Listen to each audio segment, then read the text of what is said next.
علم جون سا ہے، علم طلبگار کا ہوتا ہے، پیسے والے کا نہیں ہوتا۔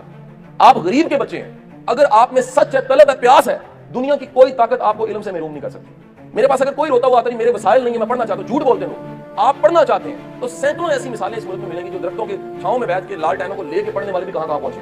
آپ کرنا چاہیں تو یہی وسائل ود ان دی لمٹس منڈی بہاؤدین میں بھی آپ بڑے انسان بن کے نکل سکتے ہیں، لیکن آپ کرنا نہ چاہیں، خود نہ کرنا چاہیں، آپ کے پاس ارادہ اور آپ کے پاس ہمت نہ ہو کرنے کی، تو یقین کیجیے آپ ہارورڈ میں بیٹھ کے بھی ترقی نہیں کر سکتے، اسٹینفورڈ میں بیٹھ کے بھی ترقی نہیں کر سکتے، ییلز میں بیٹھ کے بھی، کیمبرج میں بیٹھ کے بھی ترقی نہیں کر سکتے۔ تو پہلا راز میں نے آپ کو بتا دیا، کامیابی کا پہلا سیکرٹ، وہ پہلا سیکرٹ ہے شیئرنگ۔ اپنی آسانیوں میں، چیزوں میں دوسروں کو شامل کریں۔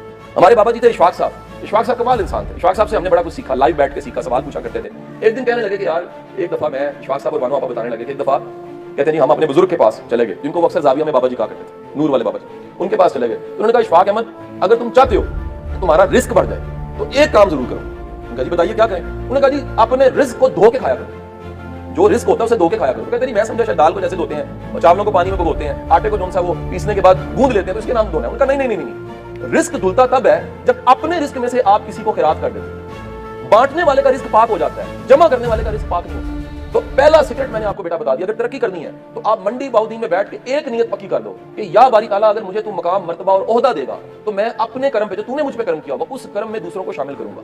آپ نیت کر کے دیکھ لیجیے، اللہ رستے کیسے بناتا ہے آپ سوچ نہیں سکتے۔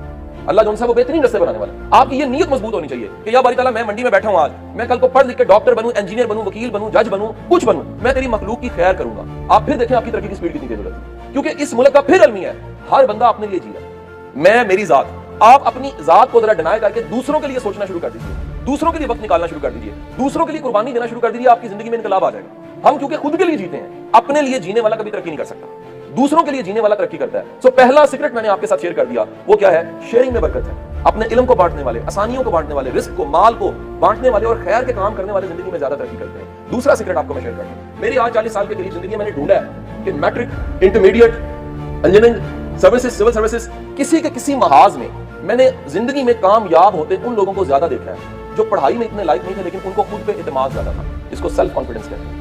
سیلف کانفیڈنس آپ کو آگے سے آگے لے جاتا ہے۔ میں نے تقریباً 10 سال پڑھایا ڈی ایس سی میں، گورنمنٹ کا ڈپارٹمنٹ ہے، اس کا نام اب بدل چکا، کیوں ای ڈی رکھ دیا گیا۔ ڈائریکٹریٹ سٹاف میں 10 سال پڑھایا اور بے شمار ہیڈ ماسٹرز، ٹیچر، مینٹورز میرے سے پڑھے گورنمنٹ کے۔ میں ان سب کے سب لیکچرز میں ایک بات انہیں کہتا رہا کہ بچے کو اچھی فزکس، کیمسٹری، انگلش پڑھانے سے اتنا فائدہ نہیں ہوتا جتنا بچے میں یہ اعتماد پیدا کرنا کہ تم کچھ کر سکتے ہو، اس سے فائدہ اس کو ہوتا ہے۔ آج یہ موٹیویٹ کرنے والے ٹیچروں کی پاکستان میں کمی ہے۔ ہمیں یہ ٹرینڈ چینج کر دیں، پڑھانے والا فزکس پڑھائے، کیمسٹری پڑھائے، بایولوجی پڑھائے، میتھ پڑھائے، لیکن خدا کے لیے بچوں کو موٹیویٹ بھی کرے کہ تم اگر کرنا چاہو تو کمال کر سکتے ہو۔ دوسرا سیکرٹ میں نے شیئر کر دیا، وہ کیا ہے کہ آپ کی خود اعتمادی آپ کو آگے لے کے جاتی ہے۔ اکثر کہا جاتا ہے کہ اگر نمبر آنے ہوں تو ذہین کے اتنے نمبر نہیں آتے جتنے یقین والے کے نمبر آتے ہیں۔ یقین والا زندگی میں آگے نکل جاتا ہے، ذہین پیچھے رہ جاتا ہے۔ سو اپنے اندر یہ یقین ضرور پیدا کیجیے اور یہ ہوپ ضرور پیدا کیجیے کہ آپ کی محنت جون سی ہے وہ ضائع نہیں جائے گی، اس کا کوئی نہ کوئی انجام اور صلہ ہے۔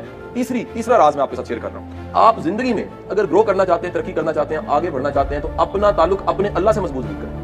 اگر آپ کا بھروسہ، آپ کا اعتماد اپنے رب پہ ہے تو یاد رکھیے گا آپ کا رب آپ کو بہتر رستے بتاتا رہتا ہے اور بہتر رستے دے بھی دیتا ہے۔ بندوں پہ اعتماد کرنے والا آخر کار شرمسار ہو جاتا ہے، شرمندہ ہوتا ہے، لیکن اللہ پہ اعتماد کرنے والا اللہ اس کی لاج نبھاتا ہے۔ 3 چیزیں میں نے شیئر کر دی۔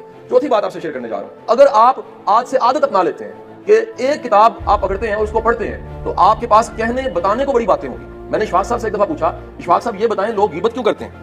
بڑا سمپل سا سوال ہے، غیبت کیوں کرتے ہیں؟ ہم سمجھتے ہیں عادتاً کرتے ہیں۔ اشفاق صاحب نے جواب دیا کہ لوگ غیبت اس لیے کرتے ہیں لوگوں کے پاس کرنے کو بات کوئی نہیں ہوتی، جب کرنے کو بات کوئی نہیں ہوتی تو وہ کسی کی برائی بیان کرنے لگ پڑتے ہیں۔ سو علم بڑھانا چاہتے ہیں تو کم از کم اپنی زندگی میں کتاب سے دوستی ضرور شامل کیجیے۔ جب ہم نے یہ پلان کیا بدل دو کا تو سوچا کہ کم از کم یہ ٹرینڈ ضرور بنائیں کتاب پڑھنے کا۔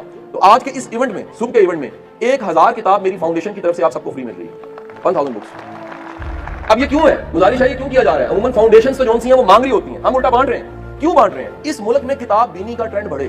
آپ دنیا دیکھیں گے، باہر اگر کبھی جائیں تو آپ حیران ہوں گے، گورے کے ایئرپورٹس پہ گورے کے ہاتھ میں ایک عدد کیمرہ ہوتا ہے اور ہاتھ میں کتاب پکڑ کے وہ بیٹھا پڑھا ہوتا ہے۔ وجہ کیا ہے؟ یہ کتاب نہ پڑھنے کا ٹرینڈ اس ملک میں نہیں ہے۔ آپ یہ ہمسایہ ملک دیکھ لیں، ادھر جو سارے کا سارا انڈیا ہے، ایک کتاب کا ایڈیشن لاکھ کا چھپتا ہے اور وہ گر جاتا ہے۔ پاکستان میں کتاب نہ چھپتی ہے نہ پڑھی جاتی ہے، یہ ٹرینڈز ہی نہیں ہے۔ تو کتاب بینی اگر آپ کی زندگی میں آ جائے، بکس اپنی زندگی میں شامل کریں تو کتابیں آپ کو پے بیک کریں گی۔ بولے کہ بڑی معروف کوٹیشنز ہے کہ وہ کہتا ہے جی ریڈرز آر لیڈرز، جو مطالعہ کرتے ہیں وہ لیڈر ضرور بنتے ہیں، وہ لیڈ کرتے ہیں۔ اور لیڈر صرف سیاستدان نہیں ہوتا، اپنی فیلڈ میں لیڈ کرنا بھی لیڈر ہی ہوتا ہے۔ آپ کسی شعبے میں ہو، کسی فیلڈ میں ہو، اس میں ٹاپ پہ آپ کو ہونا چاہیے۔ مجھے انتہائی شرمندگی ہوتی ہے ان طالب علموں سے جو نہ پاس ہوتے ہیں اور نہ فیل ہوتے ہیں۔ یعنی کم از کم جو سا ہے وہ ٹاپ ہی کر دو، نہیں تو بالکل ہی رہ جاؤ، پڑھائی چھوڑو کوئی اور کام شروع کر دو۔ یہ درمیان میں 50% پہ کھیلتے رہنا یہ کوئی کمال نہیں ہے۔